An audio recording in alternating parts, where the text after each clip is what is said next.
Let us start then.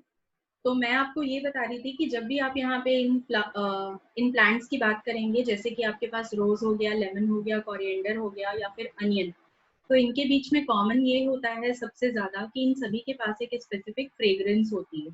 ठीक है, that will be the thing. इसके अलावा जब आप कुछ प्लांट्स को देखेंगे तो उनके पास इंसेक्ट पॉलिनेशन के लिए कुछ डिफरेंट टाइप ऑफ अडेप्टेशन होती है which we call as some special adaptation. ठीक है, जैसे कि फ्रेग्रेंस होना या फिर फूल का अट्रैक्टिव दिखाई देना, ये सब चीजें तो सारे ही प्लांट्स के पास होने चाहिए जो जूफिली करेंगे। बट कुछ ऐसे प्लांट्स होते हैं जिनके पास कुछ स्पेशल अडेप्टेशन होती है या फिर कुछ स्पेशल यहाँ पर फीचर्स होते हैं। तो वो जो स्पेशल अडेप्टेशंस होती हैं, कुछ कुछ नाम आपको उनका भी याद रखना है। से फॉर एग्जांपल अगर हम मुसेंडा प्लांट की बात करेंगे तो वहां पे जो अडेप्टेशन है that is by advertising flag. ठीक है, एडवर्टाइजिंग फ्लैग लीवर मैकेनिज्म आपको देखने के लिए मिलेगा सैल्विया या सेज प्लांट में। देन कुछ फूलों के पास ब्रैक्ट्स भी होते हैं जो कि ब्राइट कलर के होते हैं, जैसे कि बोगनविलिया में। तो ये कुछ स्पेशल अडेप्टिव फीचर्स हैं जो आपको केवल याद करने हैं। You need not have to learn about the mechanism.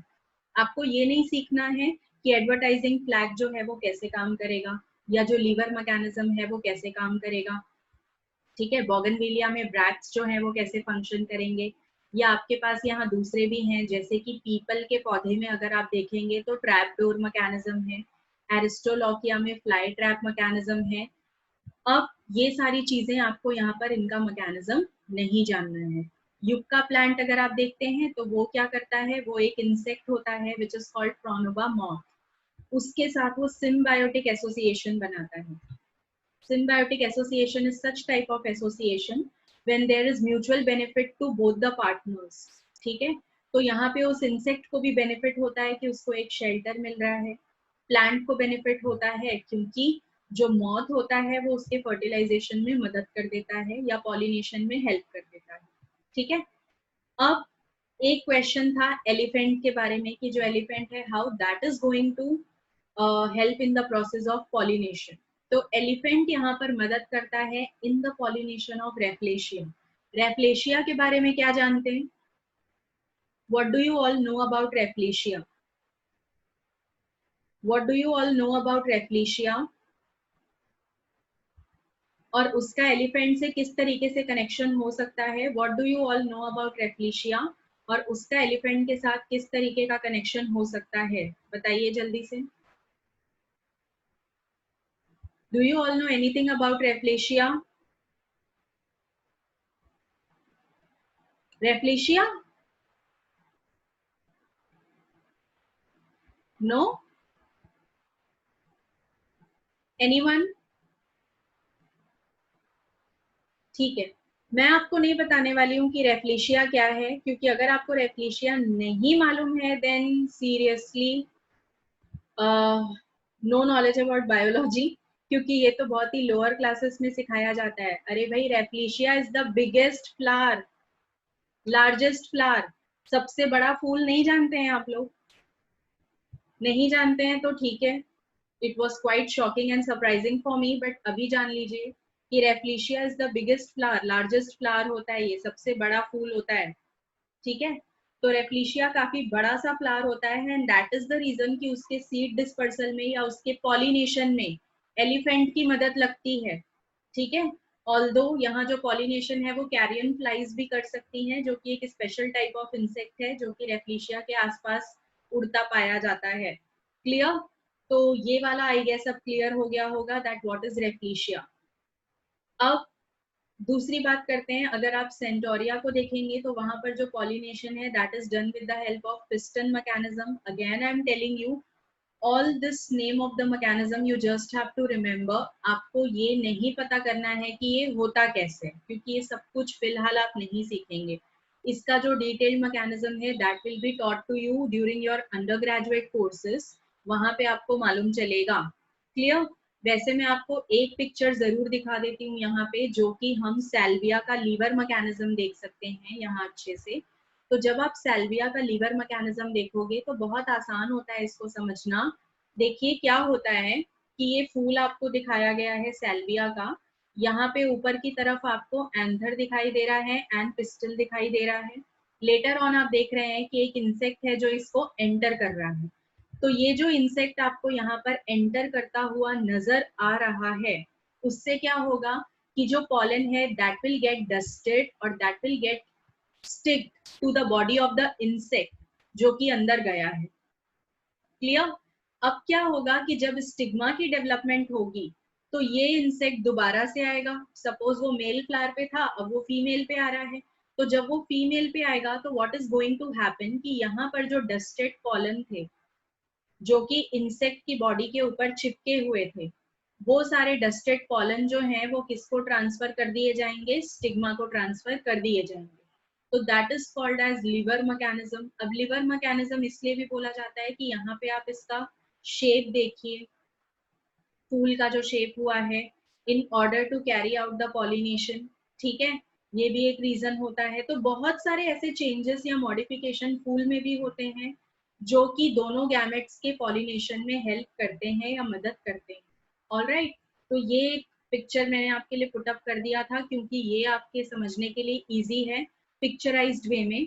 But अगर आप दूसरे मैकेनिज्म्स को समझना चाहते हैं then you will have to wait, क्योंकि वो आप यूजी कोर्सेस में सीखते हैं। तो ये इंसेक्ट पॉलिनेशन था, दैट वाज एंटेमोफिली। नेक्स्ट अगर आप देखेंगे तो वो होता है पॉलिनेशन बाय यूजिंग बर्ड्स, और उनको हम कहते हैं ornithophily. Example is sunbird and humming bird, जो कि बिग्नोनिया प्लांट के पॉलिनेशन में मदद करते हैं। अगर आप पॉलिनेशन बैट्स के थ्रू देख रहे हैं, बैट्स का मतलब क्या होता है? बैट्स का मतलब होता है चमगादड़, विच वी कॉल टीरोपस। तो इसको हम चिरोप्टेरोफिली कहते हैं। और यहाँ पर एग्जाम्पल कौन कौन होते हैं? एडेंसोनिया होता है, बोहीनिया होता है। इन प्लांट्स के अंदर बैट जो है या जो चमगादड़ है उनको यूज करके पॉलिनेशन होता है। The next thing is myrmecophily, which is basically done with the help of termites and ants. Termite और एंट समझते हैं, एंट का मतलब तो चींटी होता है, यू ऑल नो। टर्माइट्स का भी मतलब आप जानते ही होंगे। ठीक है, हिंदी में what we call termite I don't know, but आप उसके लिए एक हिंदी टर्म सर्च कर सकते हैं। तो उनकी मदद से पॉलिनेशन किस में होता है? अकेशिया में होगा, मैंगो में होगा। Then lastly we have malecophily या malmecophily, which is pollination done with the help of snail. ठीक है, स्नेल की मदद से, और ऐसा आपको क्राइसैंथेमम में देखने के लिए मिलता है। तो all these are some of the types of zoophily जो आपको यहाँ पर अच्छे तरीके से याद रखना है। और ये सब टाइप बना है according to the pollinating agent और द पॉलिनेटिंग एनिमल यूज्ड। ठीक है, तो अगर जूफिली तक सारी बातें हमें क्लियर हैं, then we can go to the process of fertilization. Fertilization की जो प्रोसेस है इसको आप डिफाइन कैसे करते हो? इसको हम डिफाइन करते हैं कि यहाँ पर फ्यूजन होता है मेल गैमेट का फीमेल गैमेट के साथ। अब यहाँ आने के पहले याद कर लीजिए, पूरा जो कंसेप्ट है रिप्रोडक्शन का, that is divided into 3 types of events. Number 1, pre fertilization events that we have completed. हमने वहां पर क्या क्या सीखा था प्री फर्टिलाइजेशन इवेंट्स में? डेवलपमेंट ऑफ गैमेटोफाइट पढ़ा, फिर हमने गैमेटोजेनेसिस देखा कि पॉलन ग्रेन कैसे बना, पॉलन ग्रेन के अलावा एग एपरेटस कैसे बना, ये सीखा। And lastly we dealt of with pollination. ठीक है, ये सब प्री फर्टिलाइजेशन इवेंट्स थे जो कि खत्म हो चुके हैं। अब आपका सेकेंड स्टेप ऑफ रिप्रोडक्शन है जो कि फर्टिलाइजेशन होता है। क्लियर?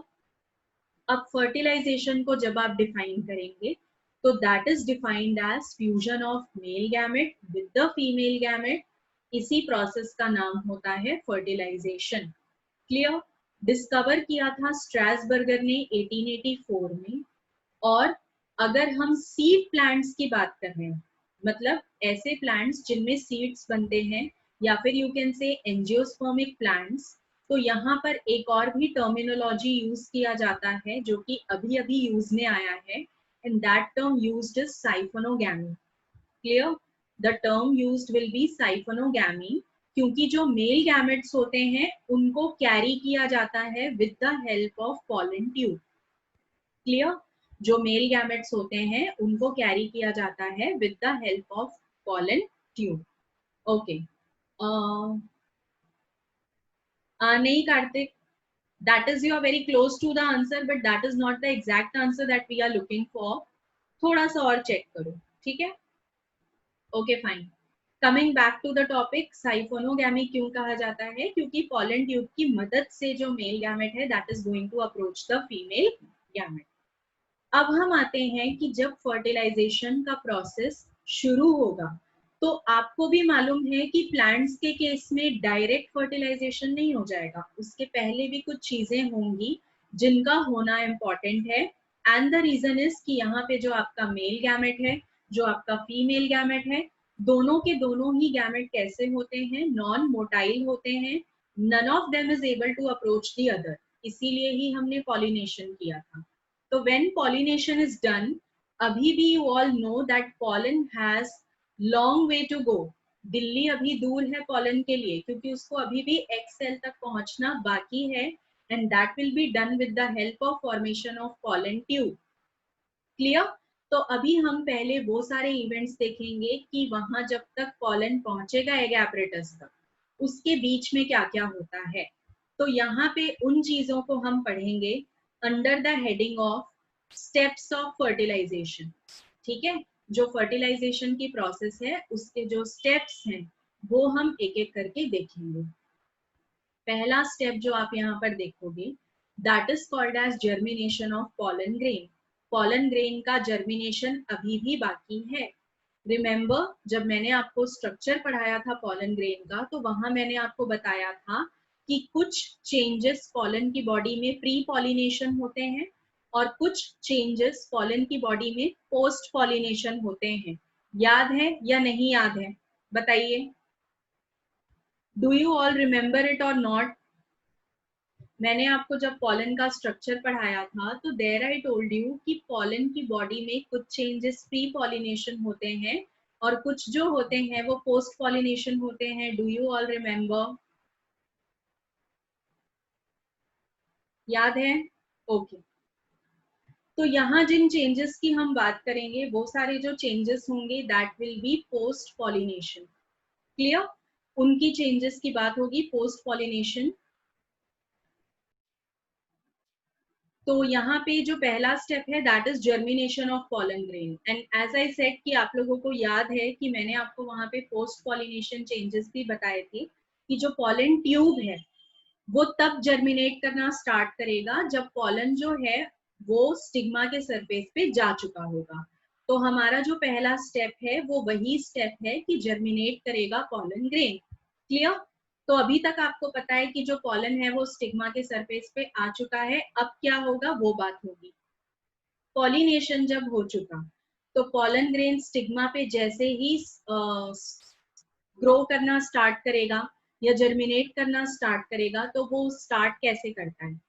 सबसे पहले स्टिग्मा से क्या लिया जाता है? स्टिग्मा से लिया जाता है moisture and the sugar content, जिसकी वजह से पॉलन जो है वो स्वेल होना स्टार्ट करेगा, साइज में बड़ा होना स्टार्ट करेगा।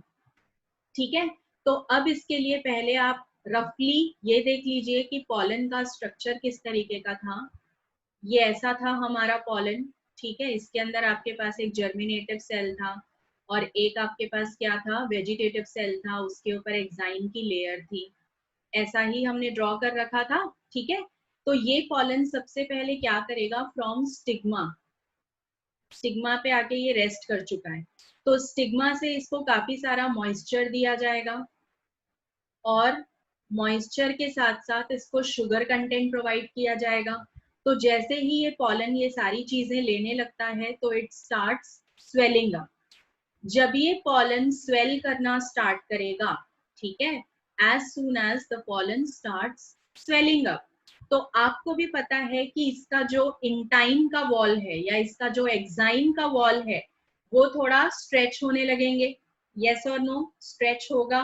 ठीक है, तो जैसे ही ये स्ट्रेचिंग स्टार्ट होती है या स्वेलिंग स्टार्ट होती है तो what is going to happen कि इंटाइन की जो पेक्टिक लेयर है वो एक्साइन को रप्चर कर देती है।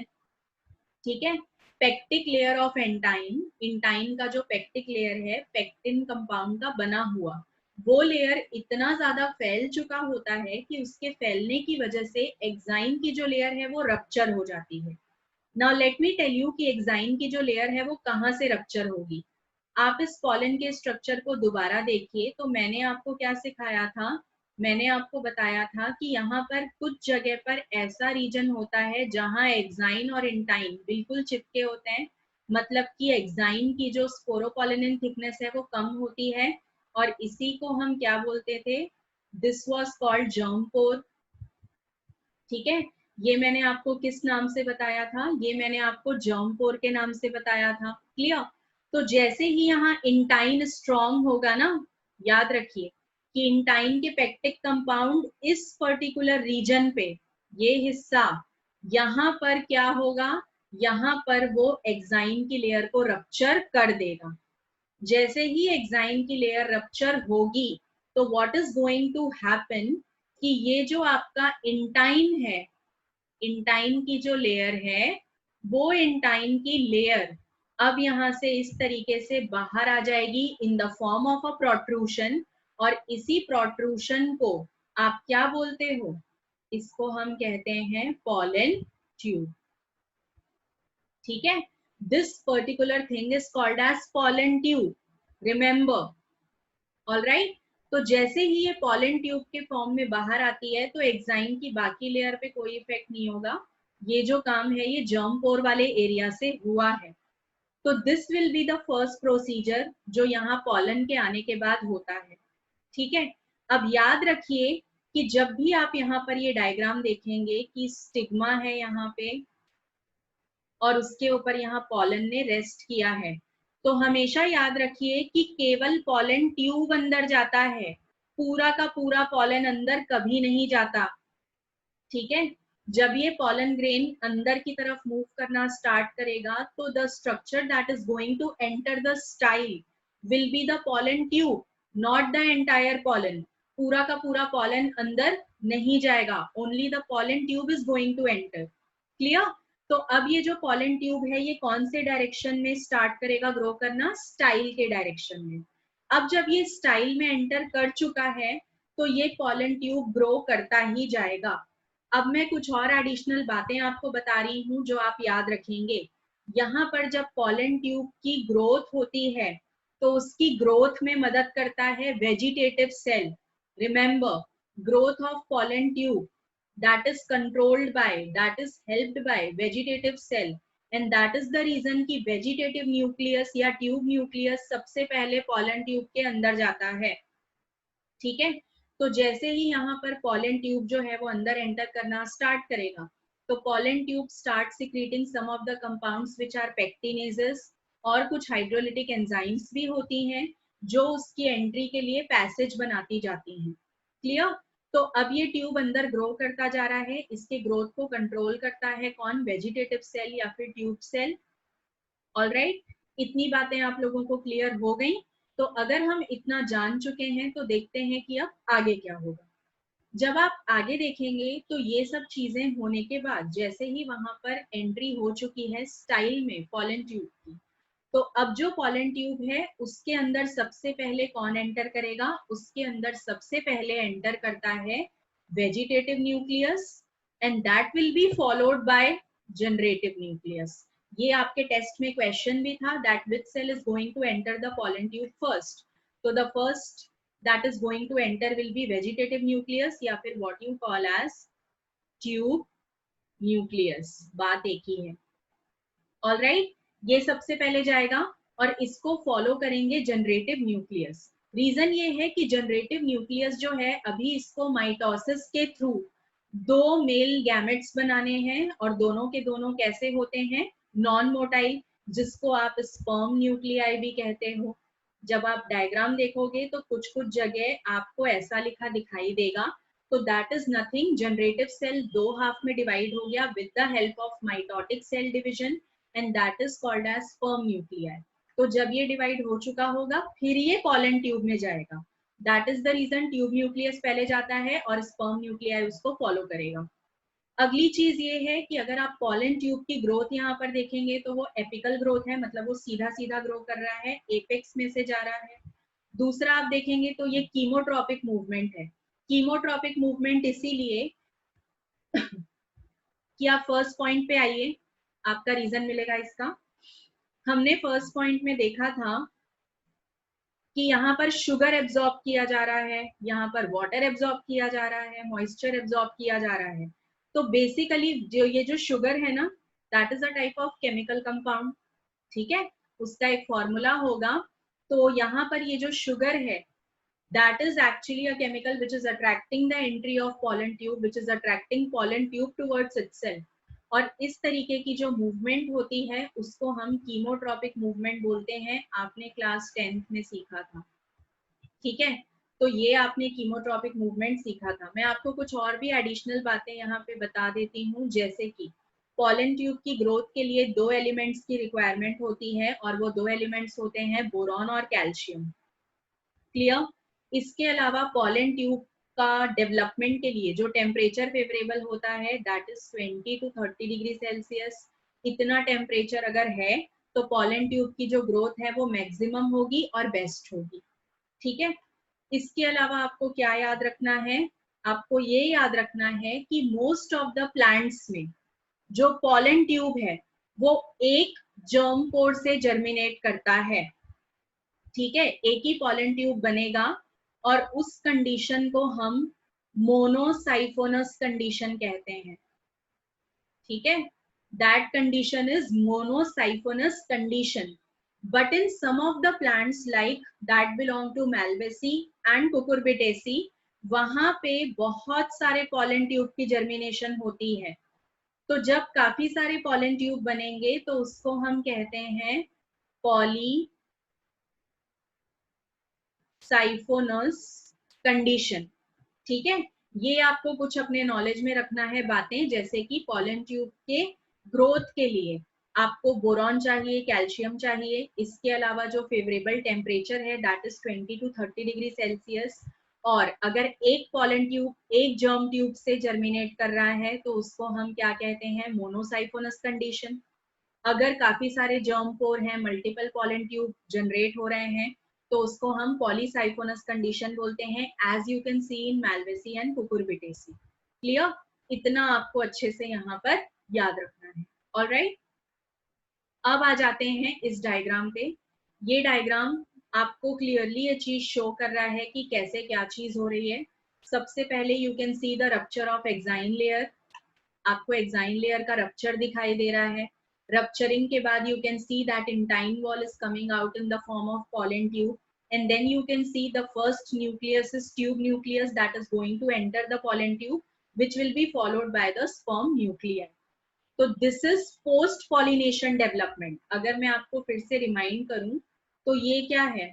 This is called as post pollination development of pollen, ठीक है।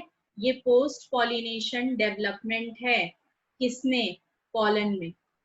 ऑलराइट, तो इतना आपको याद होना चाहिए, ये फर्टिलाइजेशन का पहला स्टेप होता है। आफ्टर दिस सेकेंड स्टेप की बात करते हैं कि जब पॉलन ट्यूब जा चुका होता है उसके बाद क्या होगा। अब जो पॉलन ट्यूब है, now it is going to enter the ovary. अभी वो स्टाइल में गया था, अब स्टाइल के बाद the next part it is going to approach will be the ovary. तो जब ये ओवरी में जाता है पॉलन ग्रेन, या वहां पे इसकी एंट्री होती है, तो that entry can be of 3 types depending on कि पॉलन कहाँ से आया है, पॉलन ट्यूब जो है वो किस तरीके से ओवरी के पास पहुंचा। अगर पॉलन ट्यूब ओवरी के पास पहुंचता है with the help of micropyle, तब हम उसे कहते हैं पोरोगैमी, ठीक है। याद रखिए, अगर यहाँ पर पॉलन ट्यूब माइक्रोपाइल की मदद से पहुंचा है कहां तक? ओवरी तक, then the process is called as porogamy, और ये आपको most of the flowering plants में दिखाई देता है। सेकेंड थिंग कि अगर वहां पर आप देख रहे हैं कि पॉलन ट्यूब की एंट्री हुई है थ्रू चलाजा, जो कि माइक्रोपाइल का जस्ट ऑपोजिट एंड होता है, कंप्लीटली इंटेग्यूमेंट से क्लोज्ड होता है, अगर वहां से पॉलन ट्यूब आया तब उसको हम चलाजोगैमी कहते हैं, as you can see in case of Casuarina, ठीक है। इसके अलावा कभी कभी पॉलन ट्यूब जो है उसकी एंट्री इंटेग्यूमेंट या फ्यूनिकल की मदद से होती है, तब हम उसे कहते हैं mesogamy, and that is observed in Cucurbita. ठीक है, तो ये जो चीज है ये मैं आपको डायग्रामेटिकली दिखा दूं। 3 तरीके होते हैं यहाँ पर पॉलन ट्यूब के ओवरी तक पहुंचने के। तो अगर वो 3 तरीके आप यहाँ ध्यान से ऑब्जर्व करेंगे तो वो आपको दिखाई देगा। देखिए, ये जो ब्लैक वाला है दिस इज पॉलन ट्यूब। यहाँ पे पॉलन ट्यूब जो है वो आ रहा है माइक्रोपाइल की तरफ से। आपको दिख रहा है कि यहाँ पर जो ओपनिंग है दैट ओपनिंग इज माइक्रोपाइल। तो अगर माइक्रोपाइल से एंटर करेगा देन प्रोसेस इज स्पोरोगैमी, और कहां पर पहुंचेगा, ये पहुंचेगा ओवरी के पास। ऑलराइट, ये आप समझ गए। दूसरा, अगर ओवरी के पास ये पहुंच रहा है थ्रू द चलाजा लैंड, ये चलाजा होता है। मैंने आपको बता रखा है कि माइक्रोपाइल का जस्ट ऑपोजिट एंड जो है that is chalaza, which is the completely covered and. यहाँ से अगर पॉलन ट्यूब एंटर कर रहा है और फिर ओवरी को अप्रोच कर रहा है तो इस प्रोसेस को हम चलाजोगैमी कहते हैं, क्योंकि चलाजा से आया। ठीक है, देन लास्ट वाला मेथड देखिए, आपको दिख रहा है कि जो पॉलन ट्यूब है it is coming through the integuments. ये जो लेयर है इसी को आप इंटेग्यूमेंट्स कहते हो ना। तो अगर ये इंटेग्यूमेंट्स की मदद से आ रहा है या फिर ये फ्यूनिकल की मदद से आ रहा है, तो अगर इंटेग्यूमेंट या फ्यूनिकल की मदद से आया तब जो प्रोसेस है उसको हम मीजोगैमी कहते हैं। ठीक है, तो ये 3 डिफरेंट तरीके होते हैं डिपेंडिंग कि पॉलन ट्यूब कहाँ से आ रहा है ओवरी में एंटर करने के लिए। तो ये 3 अलग मेथड्स आपको याद रखने हैं कि या तो वहां पोरोगैमी हो सकता है, या चलाजोगैमी हो सकता है, या फिर मीजोगैमी हो सकता है। This is the second step जो यहाँ पे आपको ये डिनोट करेगा कि फर्टिलाइजेशन के लिए ओवरी तक पॉलन ट्यूब जा चुका है।